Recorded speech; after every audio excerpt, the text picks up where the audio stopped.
மாந்திரீகத்துல நெறைய விஷயங்கள் வந்து வசியம் பண்றீங்க. வசியம் பண்ணி அதன் மூலியமா நெறைய ஆதாயங்கள் வந்து நமக்கு கிடைக்குதுன்னா, குலதெய்வத்த வசியம் பண்ண முடியுமா? நிச்சயமாக இப்போ வந்து பார்த்தா எப்படியாப்பட்ட குலதெய்வத்தையும் வசியம் பண்ணா, அதுக்குண்டான மூலிகைகள்லாம் இருக்கு. ம்.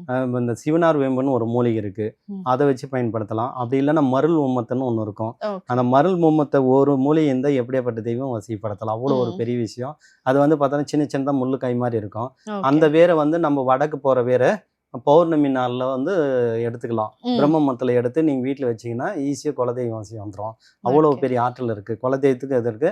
அதே மாரி நாங்கலாம் வந்து இப்போ பண்ணும்போதே ஃபர்ஸ்ட்டு எல்லாருக்குமே குலதெய்வ வசியம் தான் ஃபர்ஸ்ட்டு. இப்போ கணபதி உபாசனை குடுக்கும்போது கூட குலதெய்வம் சேர்த்தி தான் குடுப்பேன். ஓகே. வசியம் பண்ணி தான் குடுப்பேன் அதிலயே. அதுக்குண்டான மூலிகை அதில சொல்லி குலதெய்வமும் வசியானம், கணபதியும் வசியானம் அப்படின்னு தான் சொல்லிக் குடுப்போம். ம். இல்ல ஒரு கருப்புசாமி வாங்குறாங்க, இல்ல காளி எடுக்குறாங்க தீட்சைன்னா கூட குலதெய்வம் பேர வச்சு அதையும் வசியம் பண்ணி தான் குடுப்பேன். எல்லாமே தீட்சைன்னா அவங்க குலதெய்வம் பேர உச்சரித்து தான் குடுப்பேன். அப்போ எல்லாத்துலயும் குலதெய்வம்ன்ற ஒரு பேர் இருக்கு. குலதெய்வம் இல்லன்னா எதையும் சாதிக்க முடியாது.